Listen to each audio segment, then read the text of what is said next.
Alright, folks, this is Rabble Rousing Rich Bergeron. That's what they're and second top gadget, crystal ball, ready to go.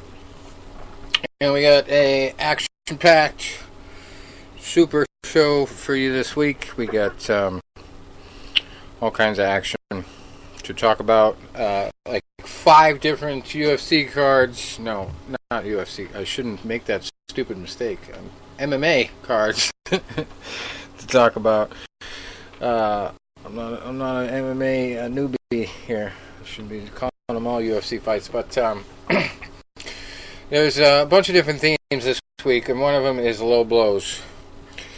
There's a bad incident in boxing we got to talk about from a couple weeks ago, and then there was one from this weekend in MMA. It's like 16 seconds into the main event that ruined the Bellator fight. But we'll get to that. And then, of course, the big boxing news of the week is Tyson Fury, fresh off the beautiful performance against Deontay Wilder, except for the knockdown. He is fresh off a new deal with Bob Arum, of all people. Yeah, I saw that yesterday. And it's also a deal that sort of combines the forces of the UK's Frank Warren and Bob Arum. So, just amazing what could happen with that kind of a partnership. And the other thing that's happening is we're coming up on the very first Fox Sports pay-per-view card for Premier Boxing Champions. So a lot of exciting stuff happening with boxing. You have the DAZN coming into the picture, the Zone, but they're not giving up with pay-per-view. I mean, here's Fox Sports doing a pay-per-view for the first time with the PBC people, so it's on the up and up. There's nobody talking about any funerals for boxing these days. Absolutely not. Nor should they. Right. And is there a connection? I wonder how this Fury signing going to affect a small rematch with Wilder. We're going to get into all this promotional stuff, you know. Right. Well, from what I heard, it could throw a big snag into it. But at the same time, I think, the promoters are going to be fighting, that's just, like Cain and Abel. It goes back that far. But I think Fury is going to be the one that's going to say, you know what, that bullshit. I don't care who I'm dying with. Let's make this happen. I really got that impression from, and like I said, I used to be critical of him. But that Wilder performance really opened my eyes. Not just that he had such a, fine performance on, but at the same time, some of the things that he said, and I'm not talking about, donating his purse, to the homeless and trying to help people, but, he was in there like, I'll fight him in his backyard, I don't care, he was, confident enough, to make risks where other fighters would not. Yeah, and kind of gets back to that bare knuckle circuit that he grew up on. Just going out in the middle of the woods, they just cut down some areas, fired out in the woods. So that's in his DNA. People are going to speculate the way I see it, and they're going to wonder how bad this is going to affect those negotiations. But the way I see it, it's even things out a lot, because you've got Al Heyman has developed so much power in boxing, and now he has to square against somebody that is, if you combine forces there, that's pretty equal. So I think you're going to have a faster negotiation rather than a more delayed one, because now they don't have any other options. They have to deal with him. And then on top of all that drama, you've got Big Baby acting like a crazy guy in the first press conference for his Anthony Joshua fight. Jarrell Miller there, apparently flipping out a little bit, getting that off to a dramatic start. I don't know if it was all for show or there's legitimate animosity there, but That's funny because I was talking talking to a few people about this fight before, this, Patrick occurred. I give Anthony Joshua a lot of credit, coming to Madison Square Garden, basically coming into Big Baby's backyard. And as we discussed, when I was at ago, here's the fight you're looking at. One, Joshua, is he gunshot after getting dropped like years ago? Because his performances after that, he seemed a little tepid. Over fighters that, he were good fighters, but he was class above. So that's the question. The other question is,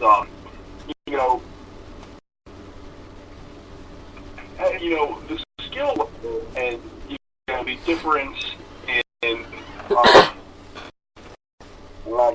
don't think of the best word to verbalize. The difference in class is you got to give that, to Joshua. He's definitely got the advantage there. But Big Baby is going to come to fight, and he is, for as long as this goes, I think he is going to bring heat, and he may not win, but he's going to make it. It's not going to be a fight where it's a test of performance. And I think he might be either trying to do one of two things: either get in Joshua's head a little bit, or he might be trying to psych himself up, like giving him the shove. He might be trying to, maybe alleviate some of that fear on himself. Saying, listen, I'm not afraid of you, and I want to prove it not just to myself, to everybody, that I'm not afraid of you, and I want you to know that. We'll see. Very, very good point. Very good point. Yeah, so, sometimes that head game stuff works. If you really get into, look at Muhammad Ali, obviously. He's probably the best case of it. Yeah, it's not me bad. And he blew great. He really could convince people he was still out there. It's like, when you really good at it, but you also have to truly believe in yourself. And you go back and you look at the guys that would do something like that. Great example in Muhammad Ali. He would say those things, but then he would not have to go out there and back him up. He believed everything he said. Right. Mike Tyson, early in his career, Mike Tyson believed what he said. He was going out there and, trying to drive those in the brain. He believed that. And he made other guys believe that. Later in his career, and he was doing trying to eat the kids and all that. Yeah, it was maybe a little psychotic at the time, but that's more the situation of him trying to pump himself up. Yeah. Because he'd been knocked out a couple times by that time, and I think he was insecure in himself, so he was trying to, pump himself up with that. But that's always yeah. That's a good point. He never talked a whole lot of trash. He was killing everyone back in 85, 86. It's a very good point there, too. Yeah. Mm-hmm. Well, like I said, that time I was fighting with Richmond, and I was fighting that kid from VMI, and, I had talked to him a couple of weeks prior, and he was a nice enough guy, and we were sitting there, having a nice talk. And then we get set to fight each other, and he's trying to get me to stare down, and he's pumping his chest out. And I told my teammate, and I was watching this. I went up to him, and I patted him on the shoulder, and I said, "Hey, good to see you in the ring tonight." And I laughed, and I turned away. And I looked behind me, and the jaw floored. I'm like, "Buddy, I'm not afraid of you." And he was trying to pump himself up. And when I walked through it, he was done.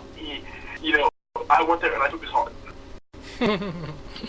So the thing is, is Baby trying to pump himself up and hopefully take Joshua's heart? I think that's really what the case of it is. Now, if he comes with Joshua's head and be like, in the first few rounds when Big Baby comes out, maybe Joshua's like, wow, this guy pushed me. He's strong. I felt it. I felt his strength. But when he pushed me, he moved me back. This guy has power. And maybe he's in that. Maybe Joshua's like, you know what? You disrespected me like that. You pissed me off. Now I'm going to make an example of you. Alrighty. Deep thoughts by the tornado on boxing there. Now, there's a serious one. We all remember talking about this big, huge case from Madison Square Garden. Heavyweight fighter Magomed Abdusulaimov. Yes. He's got a lawsuit against the ring doctor, Gerard Varlotta. And they threw it out initially. They dismissed the suit. But it's now the state Supreme Court judge reversed her own dismissal of the suit. He still has permanent brain damage. He's paralyzed on one side of his body. He has limited movement. But in a ruling last week on an appeal of her own decision, Judge Deborah Silber denied Varlotta, the ring doctor, summary judgment in the medical malpractice case, citing key differences on the facts and depositions of the two sides' expert witnesses.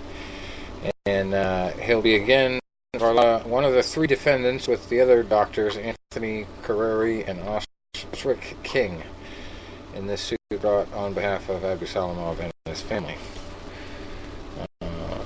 And let's see. In 2017, they received a $22 million personal injury settlement from the state, and we talked about that. Their lawyer in both cases, Paul Edelstein, told ESPN's Outside the Lines that Varlotta's reinstatement to the suit against doctors means we will finally get our chance to present the case to a jury so that we can expose in a public setting how poor the treatment was for this professional athlete.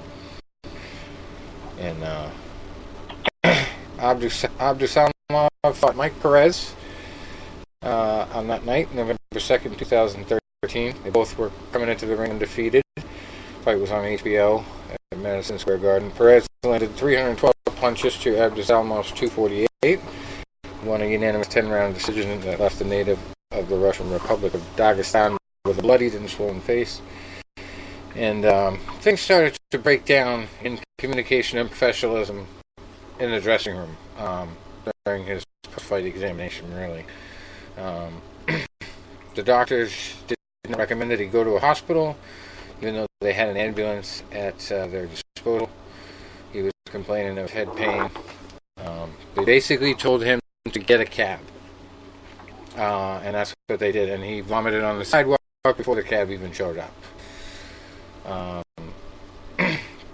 Basically, they suspected he had a facial fracture. And he did tell them during the post-fight exam that his head hurt. But they wanted him to get an x-ray at some point, but didn't have any urgency in their tone of voice. Basically, yeah, just go get a cab, even though we have an ambulance here in case of a situation like this. And they actually have on surveillance video Abdusulaimov vomiting on the curb when he was trying to get a cab. So after he got to the hospital emergency room, he lost consciousness. A CT scan revealed a brain bleed. He had emergency surgery, then suffered multiple strokes, and was in a coma for weeks. And now it's 5 years later, and he still is paralyzed on his right side and severely limited in his ability to communicate. So, there was a 2016 report by the State Inspector General, and they took the State Athletic Commission, or they took the Athletic Commission to task for inadequate post-fight emergency plans and failing to properly communicate with Abdusulaimov and his team, who were not told about the available ambulance. And it was a 32-month investigation. They found systemic problems with the commission and recommended numerous reforms. So, sometimes a little bit of legal action is exactly what you need to shake up a situation like that, because, even if it cannot return Abdusulaimov to what he was like before this fight, nothing ever will. These people should never allow that to happen again if they crack down hard enough on the people responsible. You have to think of the mindset of someone that would be that callous. Just get a cab. Yeah. I'm kind of out of work for that. How do you even... And the worst part is there's three doctors here. There's three different doctors that had a chance to say, all right, there's something wrong with this guy. We need to get, check all our boxes and get him to the hospital. We got an ambulance right here. Nobody thought to say that. Nobody thought to take that precaution. And it's pretty sad. I mean, that's what those guys are there for. They'd rather, go and use that service and have to take care of that guy than deal with what we're dealing with now in this situation. Now, here's a big gear shift, but we're going to go to Andre Ward, and it's sort of linked because my side of this is he doesn't need this money, but he's Rock Nation is suing their insurer, Andre Ward and Rock Nation. They're suing Lloyd's of London for $6.3 million because they allege that the insurance company failed to honor the terms of Andre's policy after he suffered a career-ending injury to his right knee. That relates to the last story because, I'm sure there's somewhere in that language of this policy that he would have to suffer a catastrophic injury. And, something that happened to Abdus Salamov is a catastrophic injury. I think he's really reaching with this one, considering he's got a lot going for him outside the ring. And this is a novel theory, but I think it's going to get shut down pretty quickly, even if he does have pretty decent lawyers. But they're basically claiming that, this knee injury prevents him from ever boxing again, and they should have to pay out their $6.8 million for his policy. Okay. They filed the suit December 14th in Northern California, which is also interesting because I don't know what the jurisdictional argument is going to be like with Lloyd's of London being in London, I assume. But Wardley's got a commentating gig for ESPN, and even though a lot of fans continue to suggest he'll come out of retirement, he really doesn't have many reasons to. But anyway, he has talked about it himself, specifically mentioning Alexander Usyk and former cruiserweight champ Tony Bellew, but then he retired due to a knockout by Usyk. So I don't think Ward is really serious about making any comebacks. And with this lawsuit, it kind of makes it impossible if he's trying to really say he can't box anymore.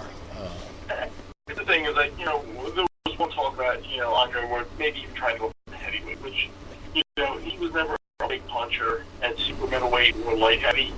So going up to heavyweight, would be a major disadvantage for him. One of the intelligent, style-wise fighters of this generation, really any generation, he calculating, capitalize on his opponent's mistakes. He would work out, feel them out, and then devise his game plan. Basically in mid-fight, and undefeated for the last 25 years or something like that. Hasn't won a fight since 13 years old. I mean, you can't say anything more about the guy. But you hope, hey, maybe it's time, that he does walk away. He's got his, he made his money. He's been in movies now. He's got a successful gig, doing the commentary on the ESPN Plus app. So, I mean, hopefully there isn't much more for him to do, in the ring, doing the time. So, by the way, one question I'm asking in all these deals ESPN is making, where do they find all this money? Did they win the Powerball or something? I don't know, but I'm not going to argue. They're just getting money like crazy. They're making these crazy deals. Maybe the ESPN Plus app is doing better than we think. But yeah, that deal with Tyson Fury also includes ESPN. That's Bob Arum and ESPN. So it's like $80 million over the term of the contract. So unreal stuff. And it actually puts Tyson Fury, I think, in the top 5 highest paid UK athletes. So it was a pretty impressive deal. But ESPN I just really expect they're really expecting some big numbers off of this ESPN Plus. Yeah, they must be. Also, Khabib Nurmagomedov talking still about boxing somebody. Crossover fight here between MMA and boxing again. He wants Manny Pacquiao. That's the latest name being thrown around because it's obvious that Floyd is staying retired for now. And even though Floyd has kept the possibility of a Khabib fight more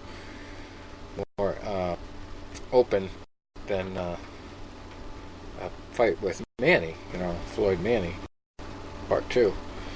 But yeah, he's perfectly willing to take on Manny if Floyd's not available. Okay, so what is Khabib's record in boxing? 0-0. 9-0. Even McGregor could say he had some amateur experience. He was primarily a stand-up guy, but Khabib just coming in cold. I don't see the demand. Well, if the UFC really wanted to get into boxing, they would be in it already. That's my perspective on it. And White talks all this trash about Zuffa boxing and getting this whole thing started and doing these kind of deals. And you saw how much money the McGregor fight made with Mayweather, and they've done nothing with it. Nothing. And you see other fight companies like Bellator starting to snatch up these UFC fighters because the two reasons that I think they're most likely to jump ship is because in Bellator they can get those sponsor deals that they couldn't in the UFC because of the gatekeeper fees and all that other Reebok deal.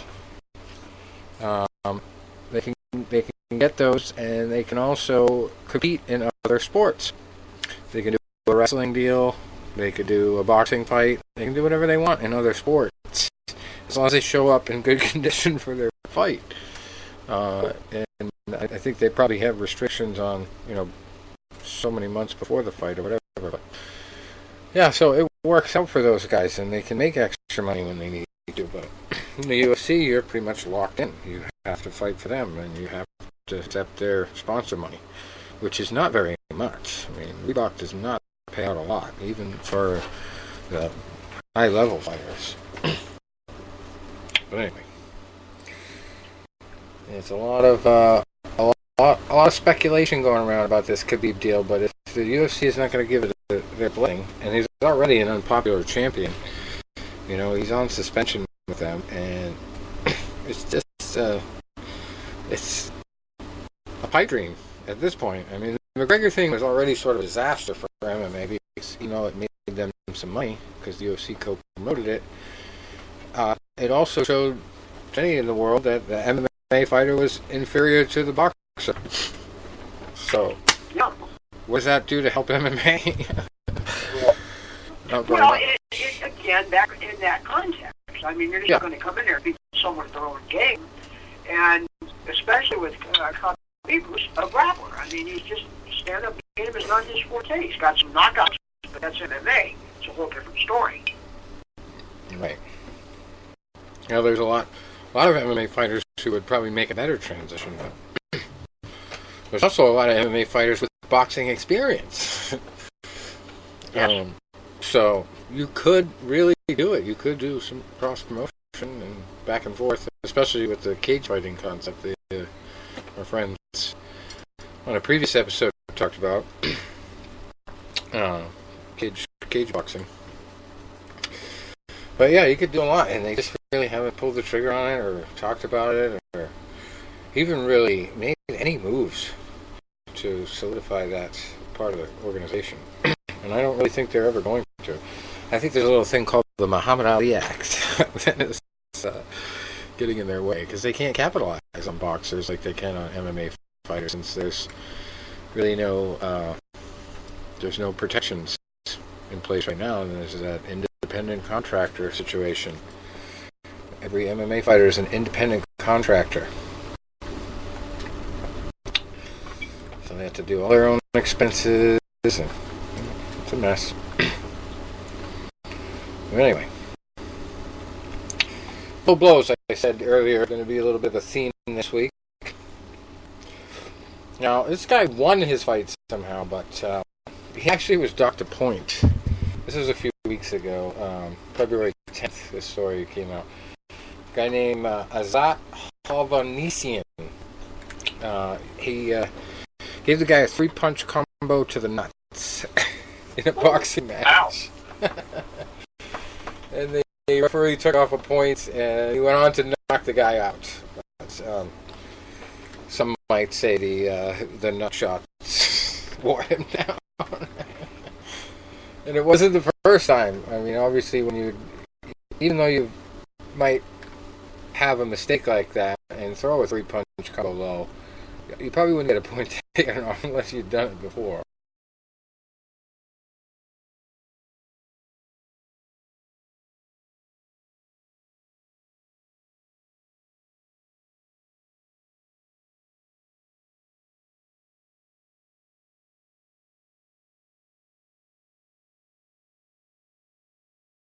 Because he was Polish.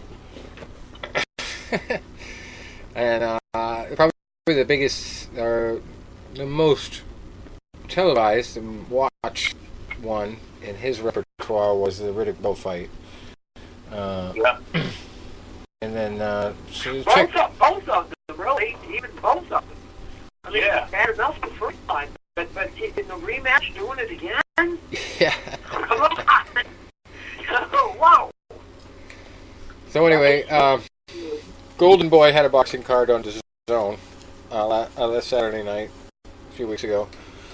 So this Hovhannisyan, he was 16-3 with 13 KOs, took on Lolito Sonsona, who was 22-3-4. And it's, they say in this article, it became a ball smashing clinic. In round 1, Hovhannisyan was warned for low blows. He was unmoved by this warning and was deducted a point for a punch that was just below the belt. So then, by round 4, Hovhannisyan finished off his testicular assault in jaw-dropping fashion, as you'll see in this video. They have a video on here. I'll link you guys to the article later. This Armenian guy uncorked a vicious 3-punch combo to the groin. The Filipino turned away and eventually dropped to the canvas in pain. So yeah, you can probably say that that took the joy out of his performance. And Hovhannisyan appeared confused that he might have done something wrong. Another point was deducted, and then he wound up knocking Sonsona out with actual legal punches in the next round. So he's now in the low blow Hall of Fame. And this was on the undercard of a main event where we saw a huge upset, and Tony will talk to us a little bit about another upset that we commented on Facebook. This one, Andrew Cancio stopped super featherweight Albert Machado in the 4th round. I watched this, and it was pretty much body shots that took the guy out. Either broke a rib or it just bruised him just enough to the body that he didn't want to take any more shots there.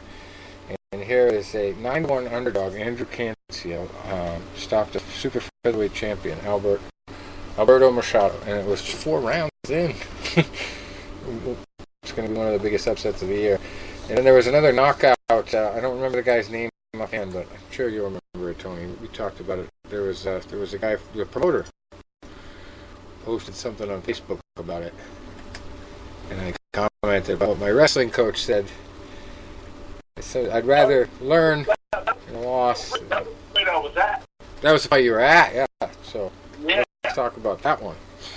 Yeah. So what happened was, this was like we didn't have a show last week. I wanted to talk about it, and I said I was going to have a title breaking match for you. Fight without Philly. Down by, Tony Sandwich Shop. Great spot for a fight. I've been there multiple times. This was a card that was being televised on Facebook. The main event of the evening was an undefeated bantamweight out of South Philly, so he's only a matter of blocks from where he lives. Christian Carter. Christian was 17-0 with 11 knockouts coming in. He was a highly decorated amateur, was in the Olympic trials, and he's being trained by Billy Briscoe, who I know very well. Billy was, or still is, the trainer of Gabe Rosado, and he made his name known when he was the one that stopped the fight between Rosado and Triple G. A couple years ago, when Triple G was really starting to pummel him pretty good, and Rosado wasn't bothering him, want to stop him. He goes, "No, I have to stop this fight. Your son's going to get killed." And he stopped it. And so this fight was the next step up for Christian. This was his next logical step up. This is what a prospect does. 22-year-old kid, he steps up fighting an 8-rounder against a fighter from Mexico who was southpaw, which, well, the one thing you always get scared when you're southpaw in there. Guy was, 22-5, 15 knockouts, good record. Fought for, I don't know if it was a world title, but he had fought for a title, maybe a minor title or a regional title. So, first round, Christian's doing what Christian's doing, stepping in there, moving in and out, doing a lot of 1-2s, trying to get his right hand working. And I remember saying at the end of the second round, because we had been only seats, and we were behind between where the Mexican fighter's corner was, and I believe he was in the red corner, and between the neutral corner.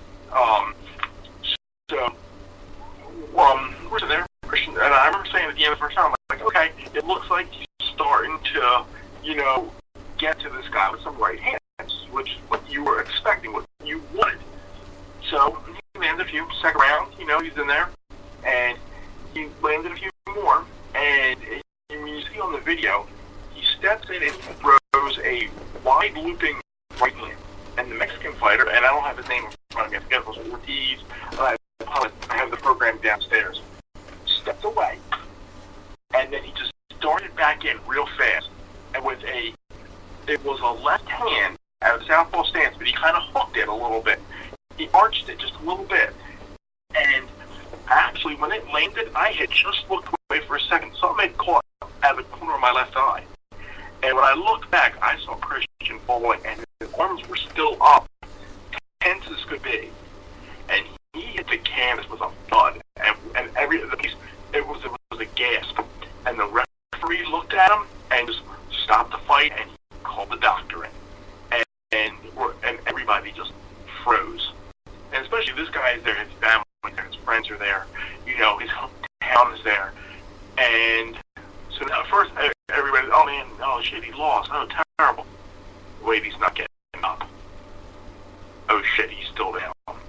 And you see the cornerman coming in, and then you see somebody actually give themselves a sign of the cross. And it's like, oh Jesus Christ, this is scary. Yeah. And I remember there, you could hear a pin drop. There was 1,300 people in there. You could hear a pin drop. And then after about 5 or so minutes, you hear some applause from the crowd.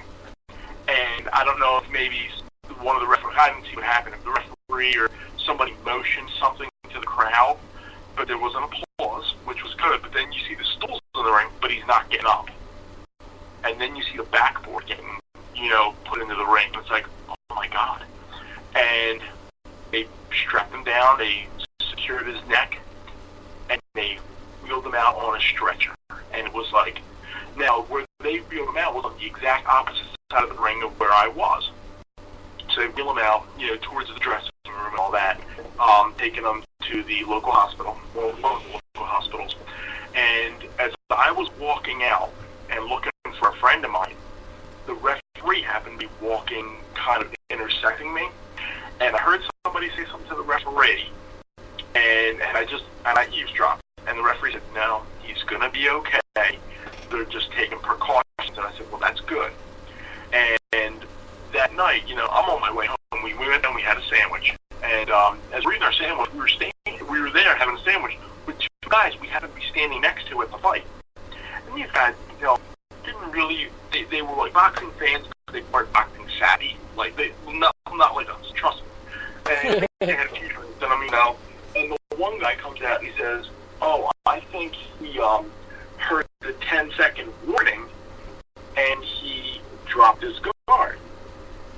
And I said, well, when I heard the official announcement, they said, like, 156 of round 2, which is still a minute to go in the round, so there was definitely no 10-second warning. And no, there was, he heard the 10-second warning. I'm like, I don't even remember hearing the 10-second warning. But the guy kept saying it over and over, and he goes, tell you that he heard the 10-second warning, and he dropped his guard. I was thinking, buddy, trust me, he is going to remember nothing after leaving that dressing room to start the fight until waking up in the hospital. He is going to have about a good 45 minutes to an hour that he does not remember. And the best way that I liken it to people that don't, have never gotten their bell rung in a sporting event, or even any type of accident, where you get knocked unconscious like that. Just I've had my bell in the boxing match, and used the fights that I've won, and I don't remember the second and third round. So when you get your bell rung like that, it's like the best way to liken it is being blackout drunk. When someone say to you like the next day, someone say to you the next day, man, you were up on the bar last night, and you did 6 shots, so it's not like, oh, and you moved somebody, and you slapped this person in the face, and you're gonna say, I don't remember doing that. Exactly, it's the same thing. Yeah. You can sit there, hey, there was a time that I got dropped in a fight, that I got up, said something to my coach, looked at the opposing coach, stuck my tongue out at him, and said, I'm fine. And I was like, I did that? And they're like, yeah, and you won. I'm like, well, the act, and I was going to say, I'm going to reference this to a, kind of a segue. The same coach I just talked to, stuck my tongue out. His name is Bill Rabel from Penn State. Rich, you may or may not remember him. He was Jesse Bond's coach. And I've known Bill for 25 years now. I saw him this weekend when I went up to Lock Haven for the annual show. And I was talking to him, and I said, Bill, I was at a fight this week, or the last week, and I said, I saw this kid get knocked out. I said, Bill, it was the second scaredest I've ever been at a boxing match. And he looked me dead in the eyes, and he said, 1997 with Mike Brown, wasn't it? I said, yeah. That was a fight, and I'm sure I've told you guys this live on the air, when the kid had the epileptic fit in the ring after getting knocked out. Oh, jeez, yeah.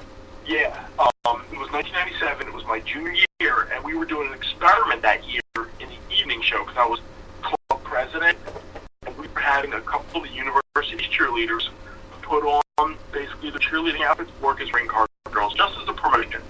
But we weren't doing it during the afternoon novice show, and the coach's daughter came up to me, she goes, hey, can some of Dr. Cox's granddaughters do it? They were like 8, 9 years old, so they have the Block Haven boxing shirts on, the kids were of the world. And I said, yeah, I'll help them. So I was helping them, get in the ring, and I was giving them the sign, and the crowd was loving it. And like this, it was either the second last fight on the show, or it might have been the last on the afternoon show. This kid, Mike Brown from Penn State, who I knew, he came from Shippensburg, and I'm forgetting his name. And Mike Brown was a friend of mine. And Mike hit this kid with an innocent-looking right hand. Nothing that would ever catch anybody's attention. Kind of like this punch that hit Christian Curto. Dude, it wouldn't have caught anybody's attention because it was so quick and looked so innocent. But this kid went down hard. And next thing you know, his whole body starts shaking. And he starts to actually swallow his tongue. He's having an epileptic thing. He never disclosed that when he was doing his passbook that year and his physical, that he had bouts of epilepsy. So now he's on the canvas and his whole body trembling. I remember these kids sit next to me, and I said, girls, can you go to the back and get me a soda? But stay back there. I'll come back and get it from you. Like, get out of here. And I remember, the place was dead silent. Bill Rabel, the coach from Penn State, was in the ring. And the 2 doctors that were there, that actually I saw both of them last weekend, they were both family practice internal medicine doctors. This kid swallowed his tongue. They were about to actually break his teeth out, his tongue out. And by the luck of God, the University of Kentucky was there, and their coach was an anesthesiologist, Dr. George Ginter. Dr. Ginter got in the ring, and he did a nerve hold under the guy's mandibles. Actually unhinged his jaw, and the tongue popped out. But then, the next thing you know, the backboard's getting lowered in the neck, and they're, strapping him straight down. And I'm holding the bottom rope open so they can, slide him under to put on the stretcher. And I'm sitting there in my mind, and I got to be in this ring in 3 hours and fighting. Yeah. That was the scariest I've ever been at a boxing match. It's just turned into an episode of VR. Three different doctors. The fights were over, and we got home, and I got a message from Christian's cut man, Joey I. And I've known Joey for a good 10 years now. Good cut man out of Philadelphia. Hell of a nice guy. He was in the first Creed movie, had a speaking role in it, playing a trainer, and basically played himself. But Joey messaged me on Facebook, and he goes, "Hey, just let me know. He's getting released from the hospital now. He's going to be okay." And then Christian, a couple days later, it was, I think maybe that Tuesday, so you're looking 4 days later, he posted on Facebook for the first time, "Hey, I've got a lot of phone calls, a lot of text messages, and a lot of messages," and he goes, "I want to thank everybody for their concern. I want to let you know I am okay. I'm very disappointed in myself, but I am okay."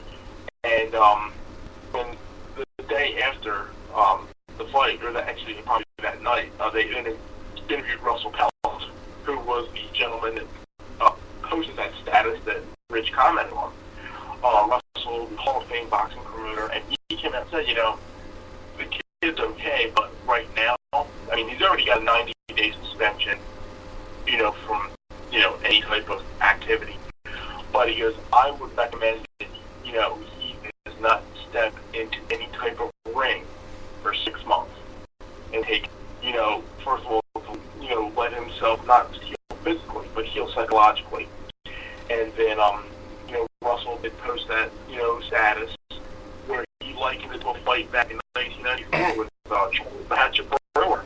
And Charles was a heavily favored fighter for a shot, and they put in a late substitute on USA Tuesday Night Fights. I remember it. And the guy was a relatively light puncher. And Charles walked into an uppercut in the first round and got knocked out. And then he lost his next fight by knocking out. But then he came back and he ended up being a successful world champion. First of all, most importantly, the kid is okay. Christian Carter is okay. But second of all, it's like, shit happens. Christian, don't get down on yourself. Your fans are still behind you, and most importantly, that he is physically okay. And a lot of that post too had to do with people criticizing the promoter for, not being able to figure out this was going to happen. Yeah. Come on. I wish I know what happened. If I know what was going to happen, I wouldn't have booked it. Yeah, but if you really wanted to know what was going to happen, 1-900-888-74. Yeah, that is nuts. Yeah. That, of all the criticisms of the promoter, that is insane. That's totally insane. And Tony, have you heard that the Philadelphia Metropolitan Opera House is going to be hosting boxing soon? Yeah, speak of. Yeah, pretty big fight card too. Jeremy Cuevas, 11-0 with 8 knockouts, fighting Stephen Ortiz, 9-0 with 3 knockouts. And it's hard-hitting promotions and Live Nation in conjunction together here. So it's funny, the owner said, "It's a shame I'm going to mess this beautiful place up with blood." It's going to fit 3,000 for boxing. It took 18 months for a massive $56 million restoration to be completed. And it's going to be the first fight there in over 60 years. And, that was one of the cards I was possibly looking at. I got so much good on this weekend, I was like, I don't know if I could. Yeah. Also, featured on this card, other Philadelphia guys, Samuel Tea, 15-2 with 7 knockouts. Brandon Pizarro, 13-1 with 6 knockouts. Trayshawn Wiggins, 13-6 with 6 knockouts. And undefeated Malik Hawkins, 13-0 with 9. KOs. Travis Castleton, 16-3 with 12 KOs. Gadwin Rosa, 9-0 with 7 knockouts. And Christian Tapia, 7-0 with 6 knockouts. Also, Tamar Israeli of Tel Aviv, Israel. Boy, I would have never known by that name. Yeah, right. 2-0 with 2 knockouts, so he's got a nice start to his career. This Tsunami Sam is actually out of my old gym, and I know his trainer very well. He actually is a good skilled fighter, and he just really had an impressive showbox a few months ago. Cool. Well, this one, I mean, obviously it's going to be a different type of venue. I've seen places where there's boxing on the stage before, the way they're going to do this, but where an opera house is set up, it's more like, the seats go uphill, so it's going to be much different than a theater with the stage up and you have to look up at it. So it's probably going to be a good idea to do that there, and they've obviously thought it out, so it's going to be interesting if they put that on TV. Or we see footage of it at some point. Sure we will. Other than that, we got, let's see, this weekend, we got some boxing matches coming up. James DeGale versus Chris Eubank Jr., Anthony Jarrell versus Abney Yildirim. I'm going to get to those a little bit later. But as far as other boxing matches from the past week, let's see, last weekend we had, big one was Omar Figueroa Jr. versus John Molina Jr. And Omar won the fight of the juniors there. I heard that was a pretty controversial decision, though. I heard a lot of people thought John Molina won that fight. I didn't get to watch any boxing the last couple of weeks, but I also had Leo Santa Cruz beating Rafael Rivera. Cesar Juarez losing to Ryosuke Iwasa. Let's see, Francisco Patera beat Marvin Petit. That's not a very good name for a boxer. Yeah. And then on the 15th, Friday, we had Joshua Greer Jr. beating Giovanni Escar and Rob Brandt beating Kasan Baisanguro.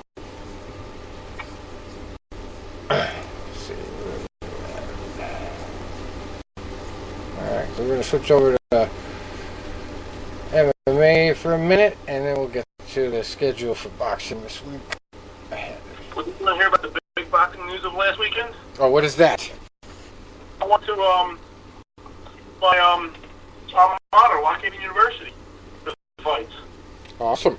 I did see your posts on that, and we had a good time. I got in the ring, flexed the guns, went to the Italian club afterwards, and I got there early enough that I was able to walk down a little bit. And one of the funnier episodes, and I don't know if you saw this on Facebook, Rich. The weight class? The weight class thing?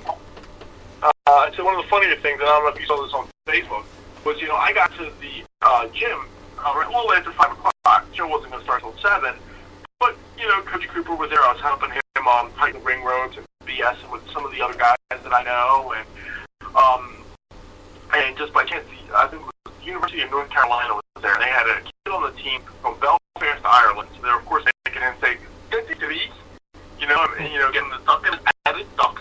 And, but he was saying, he was complaining that this semester his coach was making him bump between 2 different weight classes and how difficult it was. And I happened to be walking by when he was saying it to Cooper, and his other teammates are there, and Cooper's like, "Hold on 1 second, Tony, come here." He goes, "Tony, he's saying he had the box, he's having a hard time, he's boxing between 2 different weight classes this semester." And I said, "Thank you." Cry him a river, Tony, cry him a river, huh? He's like, "Tony, how many did you do in 1997 again?" Like 5 weight classes, 2.5 months. And then the guy's like, Jesus Christ! Like it was the damnedest thing to say. Yeah. He goes, he's at 190 and he's going to heavy heavyweight, he's going 180, he's going 165. You know, he never. He goes, nobody's stupid enough to even try that. I'm like, I was. Talk about saying something in the wrong place at the wrong time, huh? That kid's. Yeah, right. Yeah, life lesson right there. You know, I saw my one teammate, Jason, and Jason and I've been good friends since 1994, and it's good to see him every year. And Jason was one of the guys that locked me in the sauna for the last pound when I was hallucinating. And at the time, I didn't want to tell any of my friends. I didn't want to tell my parents, for one. You know, that like I was so dehydrated and I thought I was going to die. You know, they would flip shit, and I couldn't tell my friends because I wouldn't sound macho. You know, and I didn't want I can't tell anybody this. But I have my one girlfriend, but one girl, and we used to write each other letters. You know, kind of past time and all that. So I sent her this letter saying, "Listen, I don't know if I'm going to make this. I don't think I'm going to make it. I'm not going to not make the weight. I don't think I'm going to live through this. So if I don't survive, just tell everybody I'm sorry. You know, well, I was scared the living shit out of her because she was really upset about it. Well, the same girl happened to be my date for last year's adult prom. So, and she always tells me how she's still mad at those guys from 1997 for locking me in the sauna. So I'm talking to Jason, and he goes, "Oh, Jason, I saw pictures from that adult prom. Did I look the hell time?" I said, "Jason, the girl that I took hates you." Hates me? He's like, "What did I do?" I'm like, "Because in 1997 you locked me in the sauna, and I wrote her a letter that I thought I was going to die."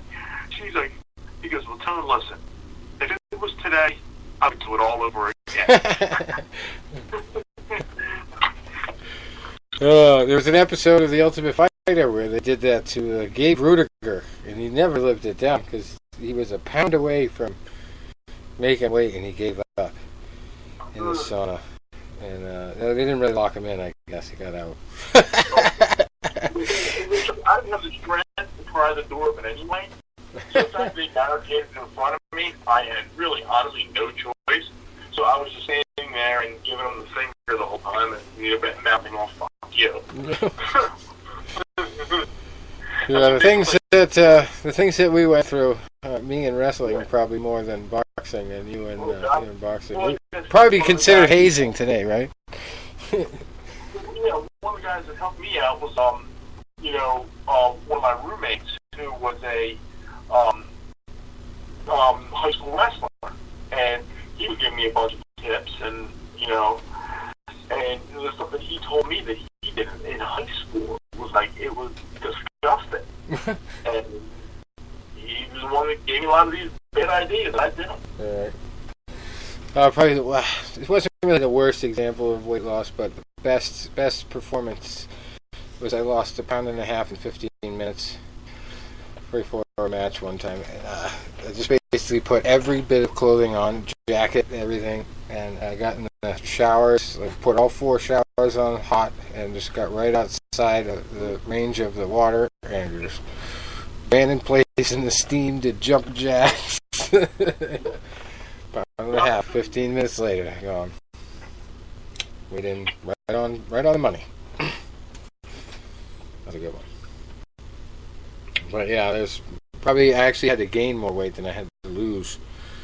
I had to drink a gallon of water one time to make weight for 189 when I wrestled at 171 and I weighed 165. And I woke up and the coach called me and he's like, "Where the hell are you? I was supposed to be there an hour before that." And he calls me and I'm waking up. And I was supposed to make the programs and stuff. So I get there and I'm making the programs without even knowing what's going on with it, where I'm going to be. And it was funny because I saw this kid at the reunion a couple of years ago, the kid that was supposed to wrestle at 189, but he was in Florida that night. So he was on vacation. His mother wouldn't reschedule. And this was our arch rivals, the big league champions. And so the 189-pound kid was a 5-time state champion. And they're like, "You're either going to wrestle at 171 or we're going to bump you up to 189. So, of course, tie game going into my match, and they send me out at 189. And I had to drink a gallon of water just to get on the scale and make weight, and then puked it all up. And just waking up from a dead sleep earlier, it was just not my night. Never was going to be my night against a 5-time state champ that outweighed me by 2 pounds. I think he was 3-time state champ, actually. I shouldn't exaggerate because it's only 4 years in high school. But yeah, he put me in the pretzel like, you wouldn't believe. And they said, I just always will remember the coach telling me, just stay off your back, don't get pinned. No chance against that kid. He pinned me in 30 seconds. I tried. I mean, I really tried, but I was not superhuman. Not much you can do. But yeah, I was thankful that I didn't have to cut too much weight my senior year, even though I did have to wrestle a lot heavier guys usually. Fun stuff. Anyway, speaking of wrestling, one of the greatest wrestlers in the game of mixed martial arts is hanging it up. George St. Pierre is officially retiring, even though Khabib, we just talked about him trying to get into boxing. He's also trying to call out GSP for a fight in November. Can't even let the guy retire. Just talking trash. Even after the guy made a formal announcement, he's out of the game. 37 years old. Big Canadian star. Got into MMA and fighting in particular because he was bullied in school. Classic story. And just became what some people might consider one of the best ever. Everybody considers him one of the best ever, but now some people consider him the best ever, I should say. But yeah, Khabib wants nothing to do with this retirement.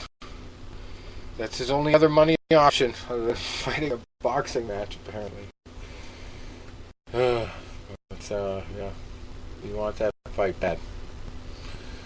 St. Pierre leaves the sport with a record of 26-2, a 13-fight winning streak, despite some controversy in the Johnny Hendricks fight. His last one. That was his last one before he retired the first time, temporarily. But yeah, it was a long time coming when he came back into the cage and dethroned Michael Bisping in his comeback bout at UFC 217, I should say, in 2017.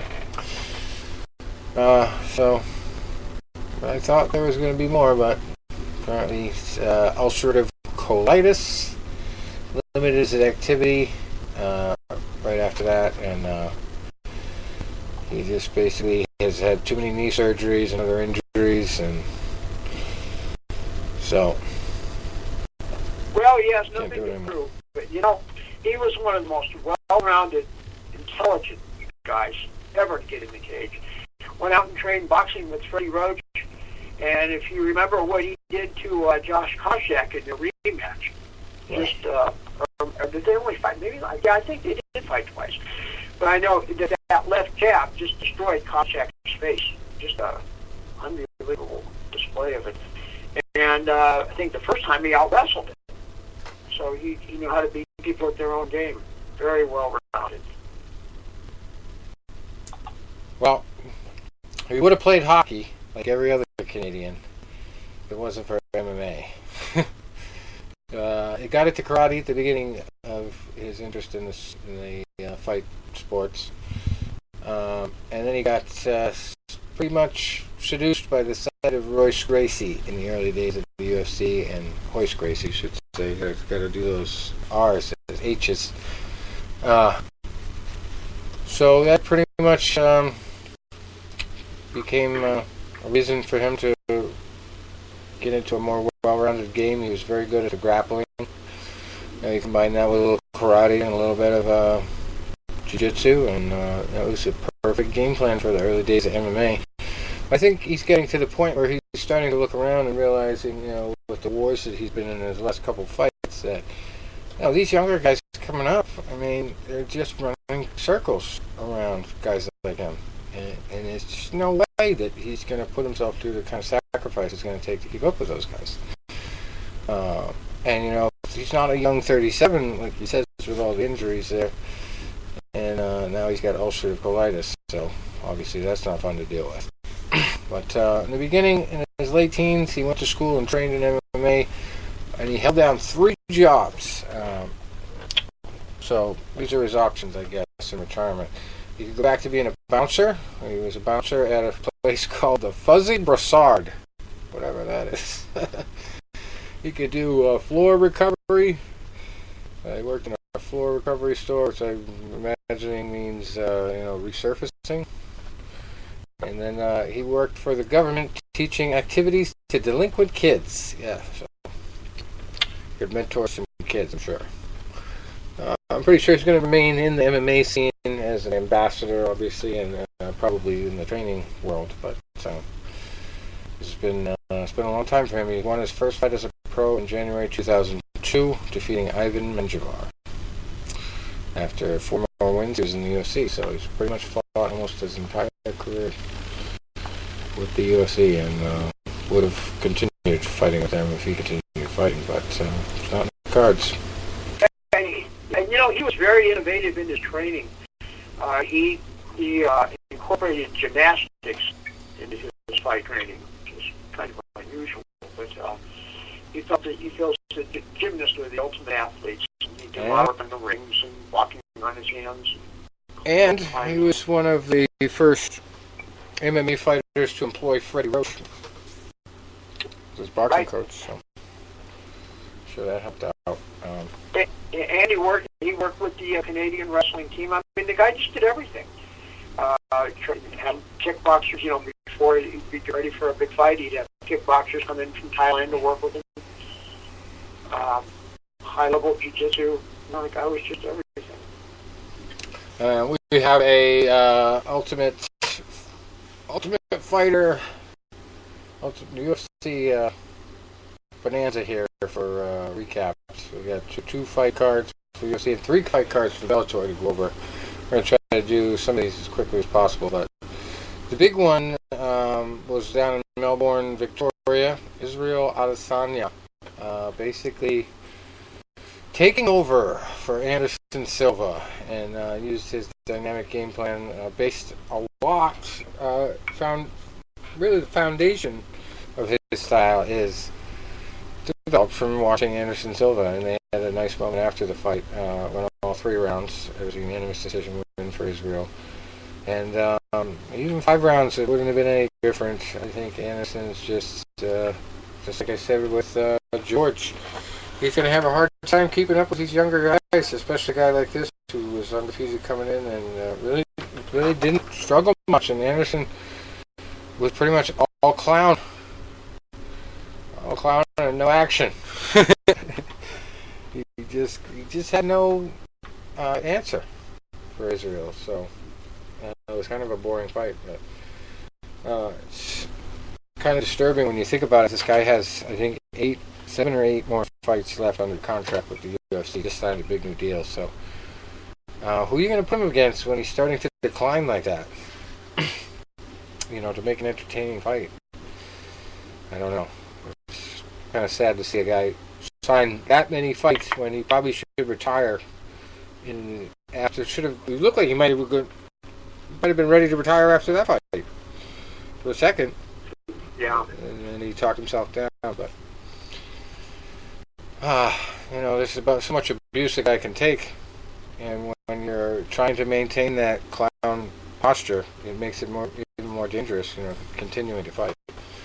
So we hope his brain is all together, and they pick the right people for him, so that it's a peg down, maybe a peg or 2 down from what we expect in the past years in his prime for him to be able to handle. It's something that they really destroyed Chuck Liddell doing, throwing him to the wolves. The UFC has done that in the past. And, a guy like Chuck Liddell, he didn't need a pushover, but he needed a confidence fight at the end of his career, and they never gave him one. They just kept throwing him to the wolves. And maybe he wanted that, but it didn't help him any at all. And they have a tendency to do that with their top-tier fighters, the UFC, just to make money. They throw them to the wolves. We don't think about that fact that he had a real tough couple of fights. Maybe we need to give him something that's, this fighter's really going to have to pull off a miracle to beat him. And it's not necessarily going to be a fixed fight, but you're expecting him to win. And sometimes you got to do that for fighters when they need it. But the UFC has never been one to do that. They threw Anderson to the wolf, Israel Adesanya, and I'm sure Anderson, just like Chuck, probably asked for it, but it definitely did not turn out well. So hopefully we'll see him, make the decision if it continues to go downhill for him. That he's gonna walk away before those fights are out. But I don't know. Maybe he'll prove me wrong. You always got to give a guy a chance to learn from something like that. Anyway, co-main event there: Orlando Venata beating Marcos Rosa Mariano by Kimura. That was 4 minutes and 55 seconds into the first round, so 5 seconds to go in the round. Ricky Simon beating Rani Yahya by unanimous decision. Montana De La Rosa beat Nadia Kassem by armbar submission, 2 minutes and 37 seconds into the second round. And our former guest had a rough go about it. Actually, I thought he was going to fight the referee there, Mark Goddard. He got beaten by Jim Crute, Sam did, by TKO. And this was the second time in a row Mark Goddard stopped one of his fights early. It was 2 minutes and 49 seconds in the first. Sam was getting a couple times his punch, it was a combination. He got punched a few times, but, he definitely was not out or stumbling. So he definitely had a good argument here, but, he's going to avoid Mark Goddard anytime he sees him. If he sees him on the street, Mark Goddard might be in trouble. Sam might not be smiling. So, that was a rough one. And I won't go through the rest of them there. But there's another big one. Last week, I didn't get to see the main event. I fell asleep right before the main event here. Francis Ngannou versus Cain Velasquez. But from what I saw the next day, it was sort of a complete disaster. Which is weird, because, Bellator just had their complete disaster in their main event. And that was, I think, 16 seconds, and we'll talk about that in a few minutes. But this was 26 seconds in the first round. And Ngannou needs a big win and a big knockout. And what happens? Cain Velasquez needs to show that he's back. He's in good shape. He's healthy. So what happens? Well, Ngannou gets his knockout, but it's also because Cain Velasquez blows out his knee at the same time. Well, Rich, this goes back to that video of Cain doing leg extensions with 204 pounds, 50 reps, as fast as he could go. And his trainer at that time was bragging. Even NFL linemen don't do this. But as we said before, NFL linemen don't do it for a reason. Yeah. Just look at the damage. And I think what happened is, Cain was showing head movement. He was throwing some high kicks early on, which I found kind of unusual. But he was showing good head movement, and he slipped in, got inside, went for a single leg, and Ngannou was fighting it. And then Ngannou, threw a punch. It didn't knock Cain out, but as Cain was going down, trying to dig deeper on the shot, you could see him just grimace and grab at his leg. So he was not knocked out. So I think the punch had something to do with it. But if you're knocked out cold by a hard punch like Ngannou, you're not going to grab at your leg when you're going down. Right. Your legs are going to go out. You just fall. So I think Cain's damaged goods. I think he just had too long of an inactivity. Now he's going to have another year out, probably. Yeah. Bad and it's just going to. I just think he's finished. I think his body's just broken down. I wonder if he has wonder if he has an insurance policy with Lloyd's of London. Well, I don't know what the needs that he has, and all they'd have to do is show that idiotic training thing with his trainer bragging about that kind of training. And how much can your body take? Right. I think it's just just think he's finished, which throws this whole heavyweight division into turns just I mean, now what happens if Brock Lesnar can't come back? What does Cormier do? Right. Because he was looking for the big money Lesnar fight, and then I think their plan was Kane would get through Ngannou, and then Kane would fight Stipe for the abandoned belt, because Cormier would want to go down to 205 and have his swan song against John Jones. I think that was the plan. Yeah. Well, that plan is destroyed. And we don't even know if Brock Lesnar is going to come back. Well, we had a very interesting co-main event. Paul Felder versus James Vick. Stylistic-wise, it looked like a good matchup, but Paul Felder got the unanimous decision nod. He's just more superior in a lot of categories, and the spinning back fist working. And James Vick just didn't have very good defense. I mean, it's just a lot of hands down, walking across the ring, and just didn't have a solution there. Didn't have any kind of dynamic approach. You know, a lot of times tall guys fight with their chin up. Yeah. And his chin was wide open. And did you notice the calf kicks? I mean, when I was training in Muay Thai, we didn't think about kicking the calves. It was just going for the thigh. But apparently a lot of guys know how to check those higher kicks, but those calf kicks just must be horrendous, because I had a new guy watching with me, and I said, you could tell when Vic switched to southpaw, those kicks were really hurting, because he had no offense as a southpaw. Then we had a female fight. Cynthia Calvillo, real tough little cookie there. She beat the crap out of Courtney Casey over 3 rounds. She's just bouncing all around and working her angles, and it reminded me of my coach when I first tried to get back into boxing with another Tony Petronelli. And he yelled at me. He said, "You're not Muhammad Ali. Quit bouncing around, you friggin' idiot." He didn't say that, but yeah, he yelled at me for bouncing around. But Cynthia uses it to her advantage. You know, she used the head movement with it, and I think that's really what won her the fight, was her footwork and her movement. She really didn't land anything that put Courtney in danger, you know, put her on her heels too bad, but just this volume of punching and movement. And it was just a smarter strategy. She won a really smart unanimous decision there. So she's got potential. She's going to go places. Also, Kron Gracie made a very impressive debut. Rear naked choking the crap out of Alex Caceres, also known as Bruce Leroy. He was choked out 2 minutes and 6 seconds into the first round. And if I've ever seen a gimmick fighter hang on in the UFC, it is Alex. Well, I think Kron Gracie's big test will come when he fights a good wrestler. Yeah. Because we kind of knew this was an old school South versus South thing, and Bruce Leroy just did not have the ground game to hang with Gracie. So we'll see how it goes. We don't know if Gracie has any stand-up game either. Right. So what happens as things go along. But I was very impressed with what I've seen.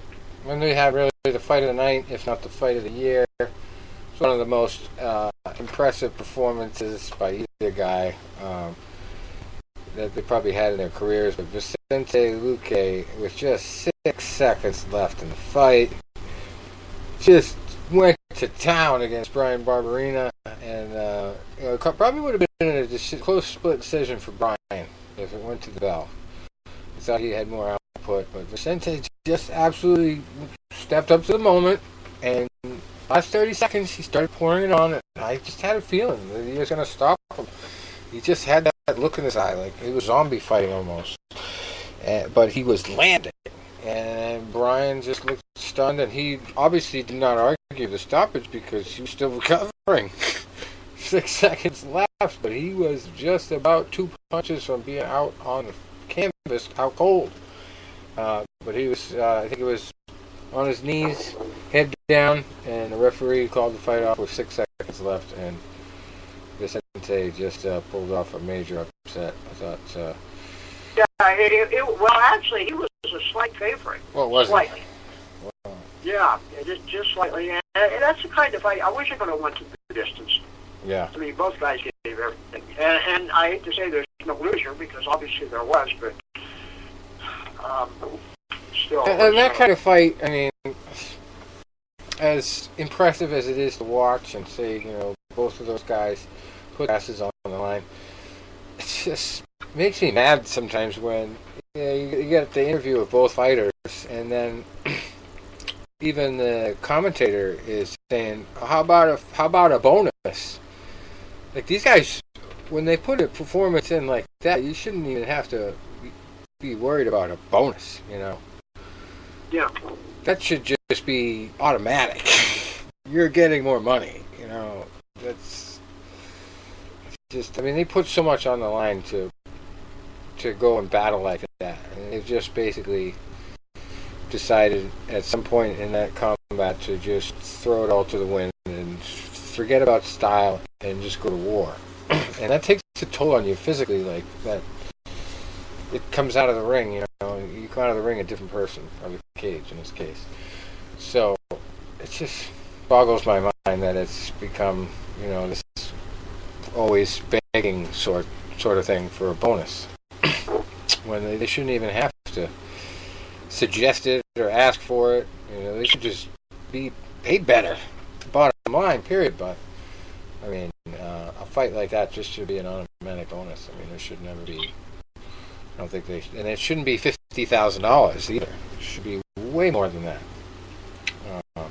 especially in a case like that. Anyway, fight before that, Andre Fili beat Miles Jury by unanimous decision, and also Aljamain Sterling beat a big rival of his, Jimmy Rivera, and they've been talking trash to each other for years. That was also a unanimous decision for Aljamain, and he showed much improved striking there. Also, UFC newcomer, guy from the Massachusetts area there, Manny Bermudez, beating Benito Lopez early in the undercard. That was a guillotine choke submission, 3 minutes and 9 seconds in. We also had Nick Lentz beating Scott Holtzman by unanimous decision. Luke Sanders beating Hayden Barao by knockout, 1 minute and 1 second into the second round. And in the first fight of the night, Emily Whitmire beat Alexandra Albu by rear naked choke, 1 minute and 1 second into the first round. That's crazy. And a very surprising development in the main event of a fight card over in Connecticut, Bellator 216. We had Michael Page fighting Paul Daly. And Michael Page, this is a middleweight tournament or welterweight tournament, what they're doing. And Michael Page specifically asked for Paul Daly because these guys are rivals as well. They've had beef for years, I guess. But Paul Daly has a lot of experience, and I fell asleep in the middle of this one. But I noticed right away, I thought this was going to be a different fight than what I expected. I expected Paul Daly to get blasted in the first round, and Michael Page to do what he does to everybody and hit him with some dynamic strike and it'd be done. But no, it went all 5 rounds, and Michael Page did win by unanimous decision. But and then the crowd was not happy, happy at all. And Daly turned into a pathetic attempt to ground and pound guy. Boy, of all the irony there, when you remember the Fitz fight? Yeah. When Daly was booing ground and pound. I think both of these guys damaged themselves a lot in that fight. Both of them. I don't see a winner. Just don't. And the co-main event, we had a much better fight. Marko Filipovic versus Roy Nelson. Also, Marko, known as Crow Cop, as a Croatian police officer. So he was the fortunate guy here. In the rematch, he won the unanimous decision. It wasn't really much of a fight. Roy's kind of reminds me of a guy who's just fighting for money at the stage. It's not very competitive. It's nothing to do with his physique, because his physique never stopped him before. And it seems like he's training just as hard. It's just that people have figured him out. He's got short little arms. They can do a lot to get around his offense. And if he can't take you down and put his weight on you, he's pretty useless in a lot of situations.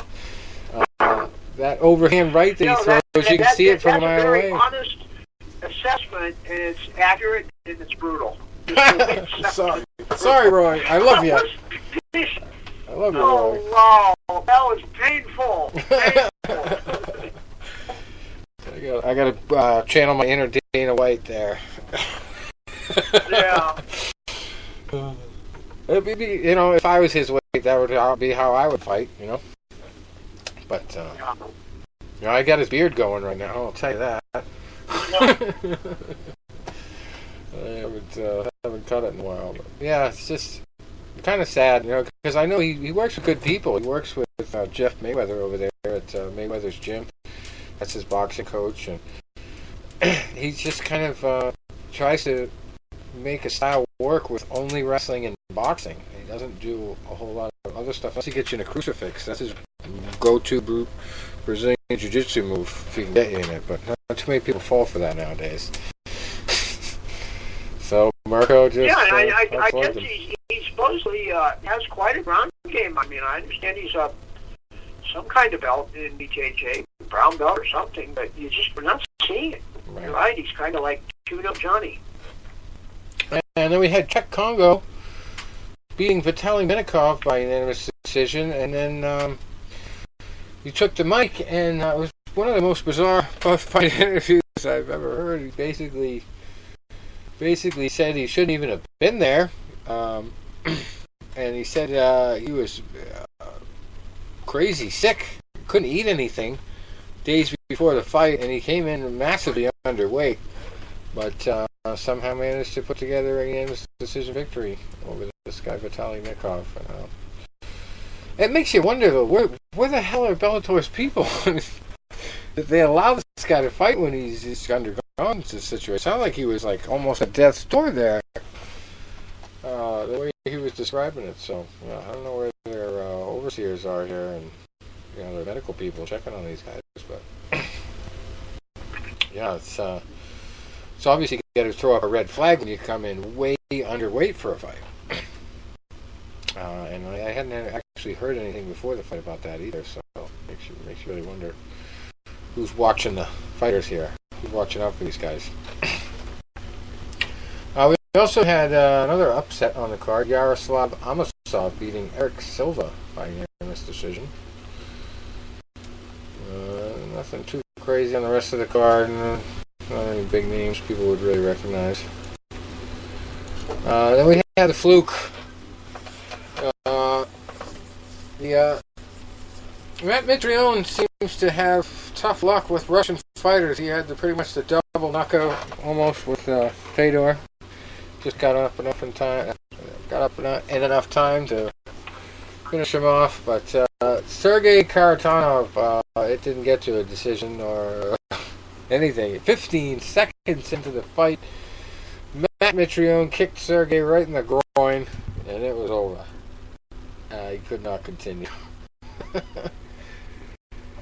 It was brutal. And this is another one I fell asleep right before.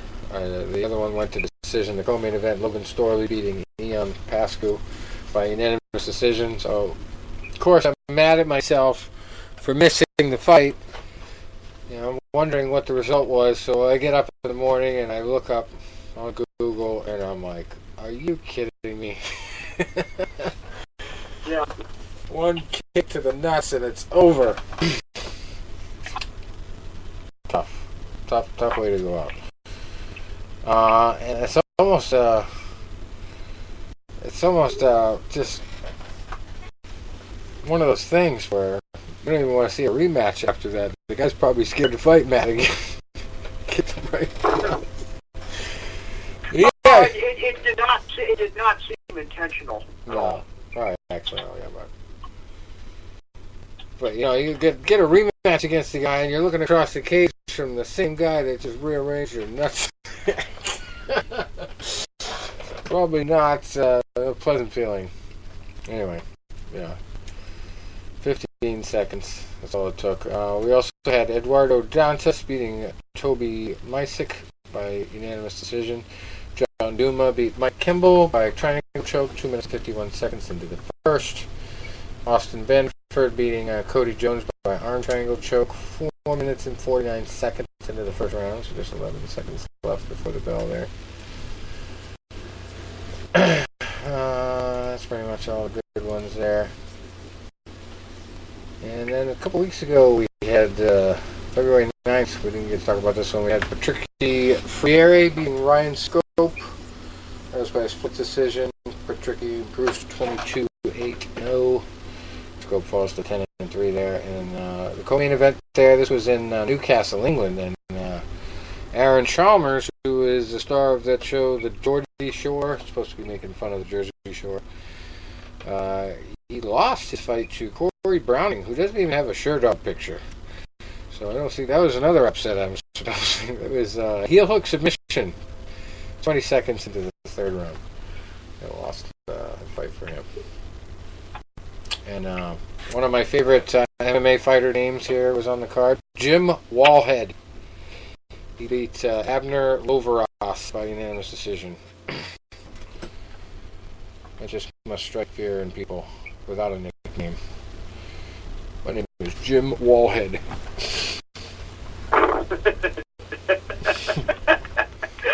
Hit me in the face. Anyway, so let's go over. We've got one more thing to cover, and that's the upcoming boxing schedule. Well, actually, I don't even know if we have any MMA coming up. What was it? The recaps. Jesus. Do we have any MMA coming up? We're going to overload the MMA side here. But let's talk about boxing, and then we'll get back to MMA if it's coming. We'll get some coming up this weekend. Let's see.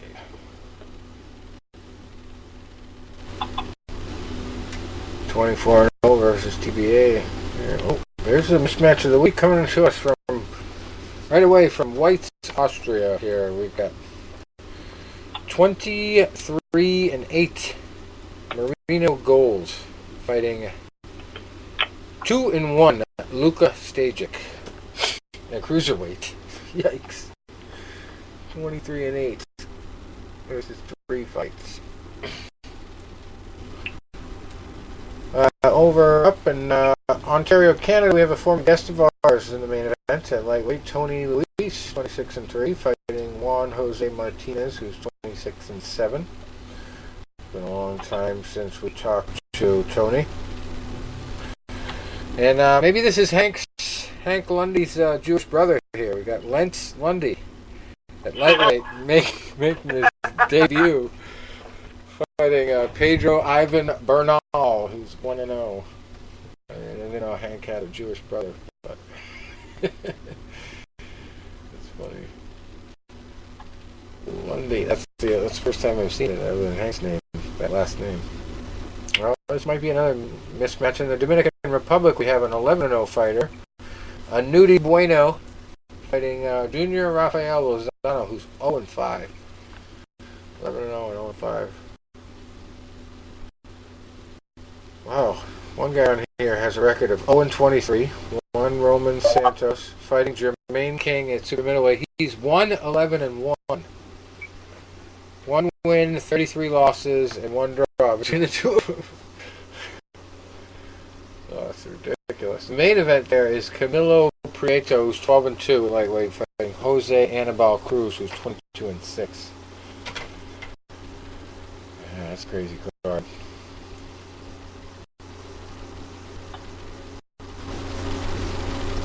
These are all Saturday's fights. So you got the vacant IBF International Lightweight title on the line in Accra, Ghana.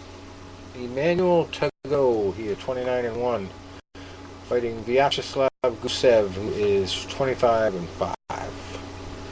And we have a super middleweight co-main event, Idrissa Amadou, 11-3, fighting Ago Ashong, who is 11-1.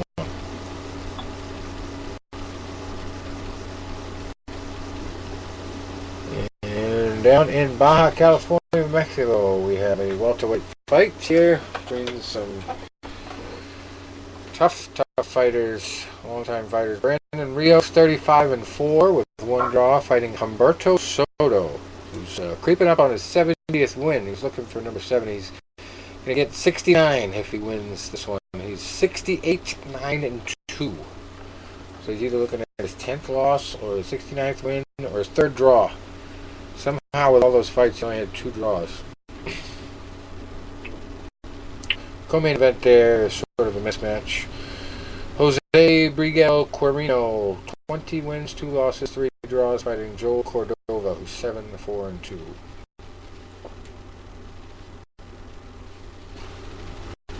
Lots of stuff going on in Mexico. Nothing too great there. Here's one in New Zealand that's kind of a mismatch. The fighter in his debut, Marcus Haywood, fighting Gunnar Jackson at middleweight, who's 28-12-4. A lot of experience. Will be going against the debut and the fighter there. Whoa. This has to be the most obscure title in the world. I think we finally found it. The Philippines. The Philippine Games and Amusements Board is the commissioner. Fight. So we have a light flyweight co-main event here. Clyde Azarcon, he's 14-2, fighting Gary Rojo, who's 9-12. They're fighting for the vacant Philippines Visayas Professional Boxing Association light flyweight title. Never heard of it. No surprise. They made it up just for this fight. I have to tell John Scully about that one. Okay. Yeah, right. He'll get a kick out of that. Well, and leave it to the UK to have a fight card like this. Okay. Main event: John Green, 5-2-1, fighting Jamie Quinn, who has a record of 4 wins, 76 losses, and 2 draws. This is the main event of the fight here. Co-main event, welterweights, Ellis Corey, 2-1, fighting Dale Arrowsmith, who has 2 wins, 22 losses, and 1 draw. But he did win his last fight. So, he's on the up. Oh, it's amazing that they can really get big crowds for stuff like that, if they do. It's just, like, so crazy common, too, in the UK. Like, these guys are literally opponents. There's another fight card in Kent. You have a guy who's 16-123-4. Another guy who's 0-23-2. Another guy 0-38. And granted, they're not fighting any world beaters. I mean, the best guy is 9-2. And he's fighting an 0-4 guy. 0-38. So not even one draw. Not even a draw. And this one guy in the main event, he's got a great name for opponent. Danny Little. Fighting that little guy. It's 7-54-2. His record. He's one so little. Wow. Yeah, it's crazy. Crazy setup there. Anyway. Getting on to the real fights. So we got next here. We got in the Ukraine, we have the WBC Youth Silver Welterweight title on the line between Karen Chukadzian, who is 13-1, and Carlos Muhammad Rodriguez, who's 12-6-1 at welterweight. And the big one, another United Kingdom fight. James DeGale fighting Chris Eubank Jr. DeGale's 25-2-1, fighting Eubank Jr., who's 27-2. That's for the vacant IBO World Super Middleweight title. And DeGale's had a lot of ups and downs, more downs than ups lately. So this one is just going to be a tough fight for him. Both of them have 2 losses, but I think DeGale is really looking for a reason to stick in boxing. He's having some struggles, thinking about retiring. Didn't look good in a couple fights. Eubanks has got 1 loss in his last 6 fights. DeGale's got, I think, 1 draw and 1 loss in those 6 fights. So, it's a very evenly matched fight, I'd definitely say, but tough to pick a winner here. We'll see. See who gets the vacant title there. But also lightweights, Lee Selby and Omar Douglas. Both of those guys have 2 losses. Omar has 19 wins. Lee Selby has 26 wins. And Omar's had his 2 losses in his last 6. Selby's had one loss in his last 6.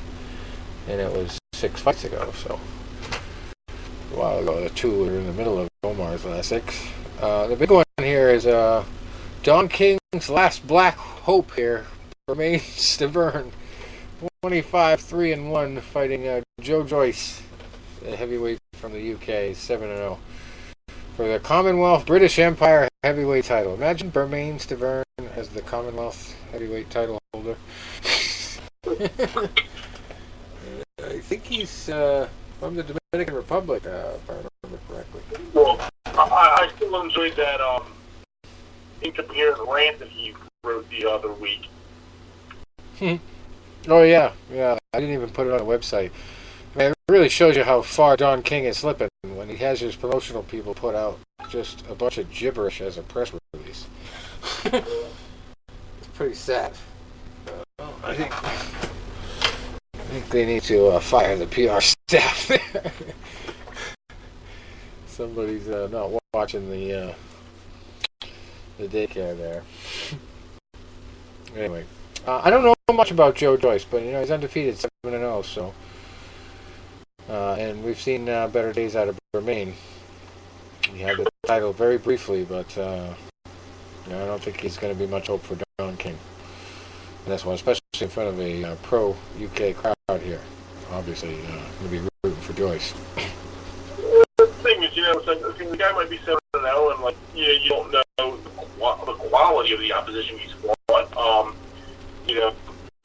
But at the same time, if they're putting him in a fight at this record, there's some thought process behind it, and this might be the step that he needs to take. To get himself, in that, big picture out there. Right. Yeah. Through that. And man, we have a couple interesting fights on this card, but the main event, so USA, Fox, it's on in the United States here. It's on Fox Sports 1. From the Minneapolis Armory in Minneapolis, Minnesota, main event, Anthony Jarrell fighting Avni Yildirim. Both of them have one loss. Anthony has 32 wins. Avni has 21. And Jarrell has one loss. Yildirim has none. This one's a vacant WBC World Super Middleweight title.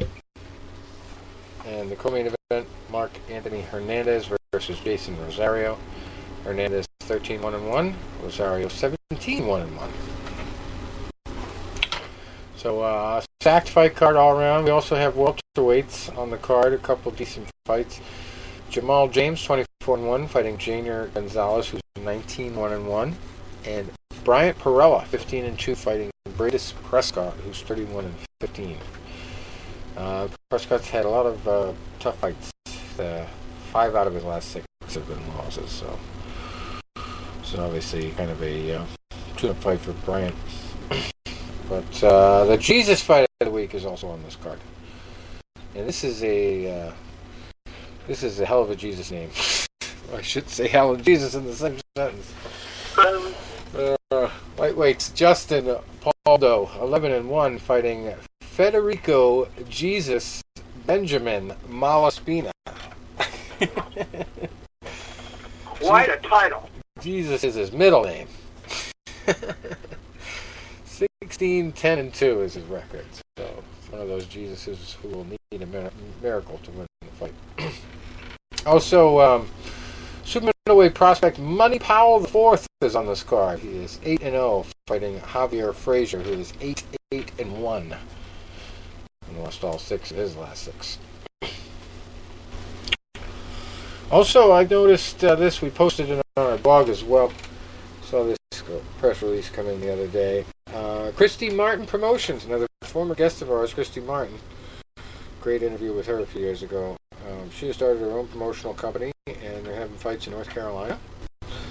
Light heavyweight Dominic Wade is in the main event. He's 19-1, fighting Josue Obendo, who is 16-25-1. And then we have lightweight Curtis Johnson, 9-0, in the co-main event, fighting Tommy Bryant, who's 5-18-3. So looking forward to seeing Christy put more fights together. see how that goes. And as we mentioned, the Metropolitan Opera House in Philadelphia is classing the place up with some boxing this weekend. And I mentioned Cuevas versus Ortiz. We also have Malik Hawkins facing Gledwin Ortiz. Hawkins is 13-0. Ortiz is 6-2. Samuel Tejas on the card. He's 15-2-1, fighting Trayshawn Wiggins, who's 10-4-1. That's for the Pennsylvania State Super Lightweight title.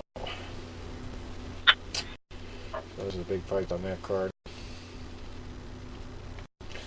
And over in Wilkes-Barre, Pennsylvania. Am I saying that right, Tony?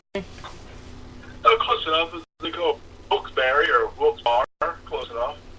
Featherweights, main event. It's a pretty big fight for a small town. It's really the only big fight on the card. But Tremaine Williams at featherweight, he's 15-0, fighting Jose Alfredo Rodriguez, who's 32-8. Decent record. And geez, we're just full of former guests. Shelly Vincent also fighting this weekend in Lincoln, Rhode Island. 23-2, with the 2 losses coming against the same person, another former guest of ours. And Adina Kiss, 15-9 is her opponent. Also, the vacant USA New England Super Bantamweight title is on the line between Amanda Pavoni, who is 6-0, and Marcia Agrippino, who is 3-1. So 2 female fights at the top bill of the Rhode Island fight card here. That's pretty crazy. Good stuff there. Joe Cusimano at heavyweights on the card. He's 17-2, fighting Brendan Barrett, who's 7-1-2.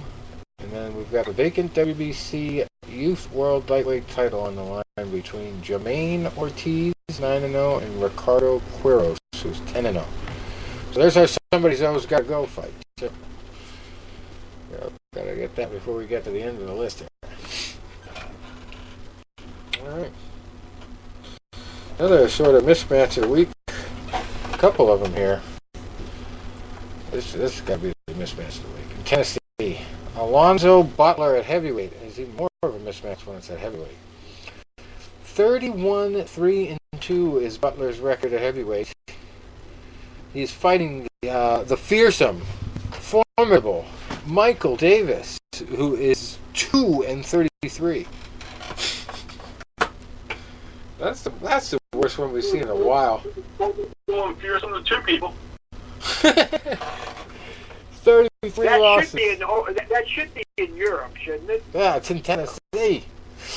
The main event is Roger Hilly, 6-0, versus Matt Murphy, who's 3-32-4. Yikes. Main event. But yeah, heavyweights. That's not a good idea. 31-3 versus 2-33. That is horrible matchmaking. Horrible. That's got to be the worst matchmaking I've ever seen. Nuts.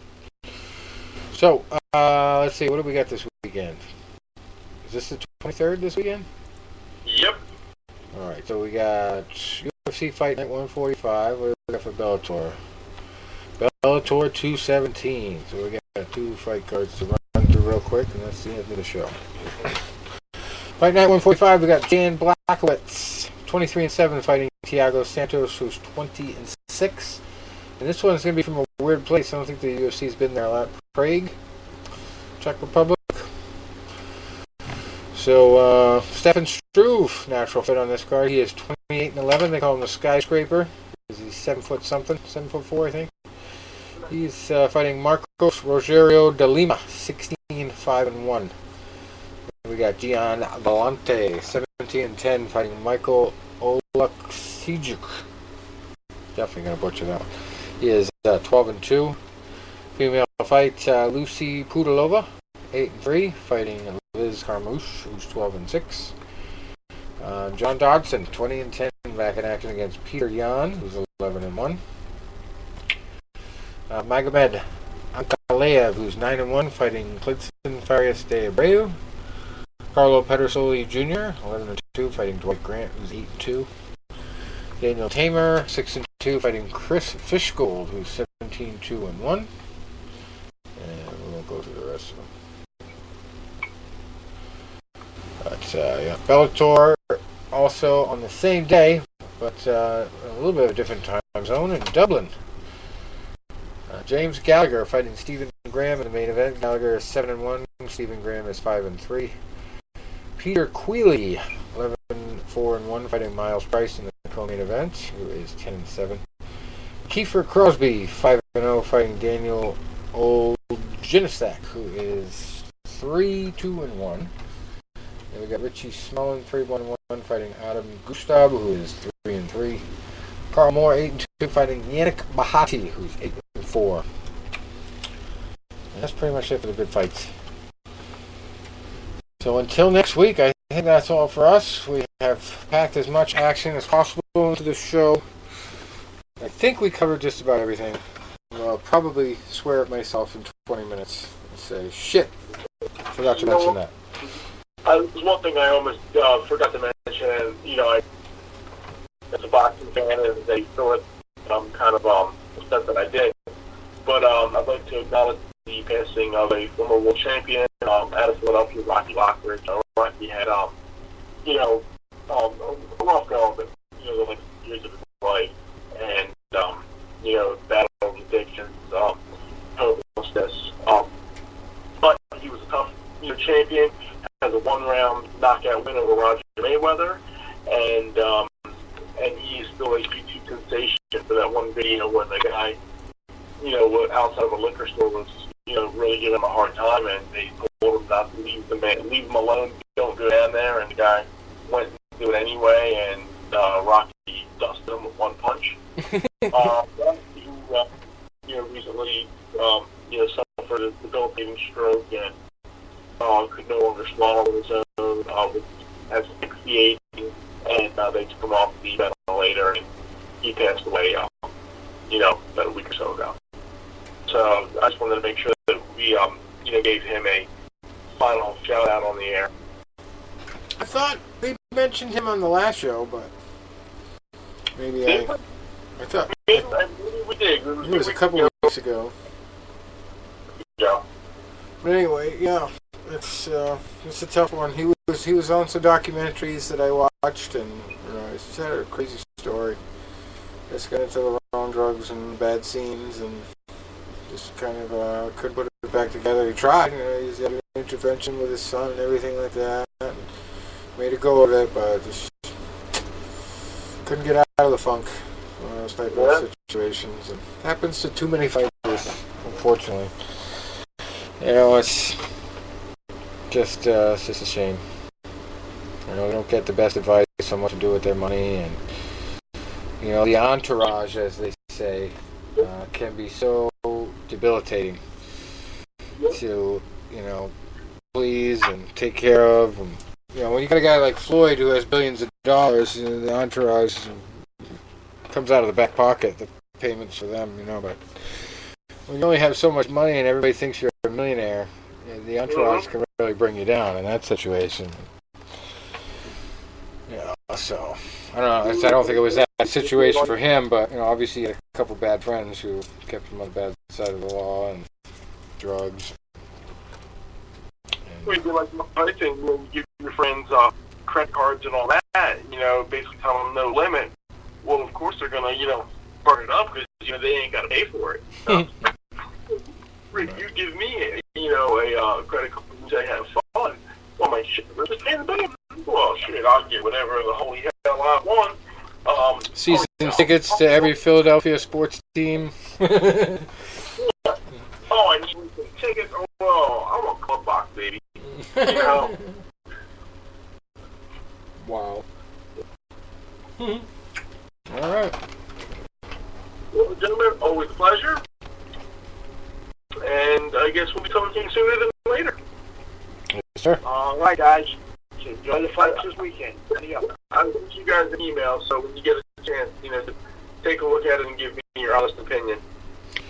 Yeah, and if I know I have put it on Facebook, but if our viewers haven't seen it yet, I'm also going to post it on the blog once I get around to catching up with my blog post tonight here. But Tony was a guest on his local show. I think we talked about it on the previous show, the Hank Cisco show, and hopefully Hank is doing better. But yeah, it was a great interview. I watched the whole thing and I listened to it, and we talked a little bit about it before the show, but we'll share that for our Fight News Unlimited listeners and watchers. And I do have an update. Like I said, I went to see Hank on Super Bowl Sunday, and he didn't look too good. You know, he was running an infection and a high fever. And I mean, he really looked like he was hurting. I've been touching base, you know, with the family. And as of this week, he told me that he was out of the hospital. He was back in rehabilitation.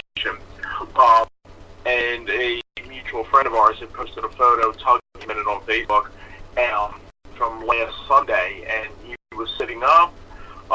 He wasn't, you know, he was in normal clothes. You know, he had a button-down shirt on. He had a sweater vest on. So, I mean, you can tell he's still not at 100%, but he is vastly improved of where he was a couple weeks ago. Cool. Yeah, well, I wish him the best, and hopefully he turns the corner there and gets back on the broadcast. Yeah, I'd love to, and hopefully we'll get him back on the show, you know, or I'll get back on his show pretty soon. Yeah, someday we got to get him on this show. Well, what's hard is, you know what, I think what might be a better idea is maybe if I do something in person because of his hearing difficulties. Ah, okay. I'd like to go there, bring a camcorder, and then just, you know, send it to you, so that way then you can, like, you know, either upload the audio or upload the video. Yeah, I would love to pick his brain, you know. Maybe I'll send you a couple questions for him. Yeah, do that. I mean, like I said, we had him at my house a few years ago as part of our boxing video, and we had him down there and, you know, talking about training with Roxy Marciano and refereeing Joe Frazier and Ali jumping in the ring, and he's telling him to get the hell out of the ring, and, you know, just a wealth of knowledge and charisma. I mean, he makes me look like a stick in the mud. All right. Well, on that note, gentlemen, have a great weekend, and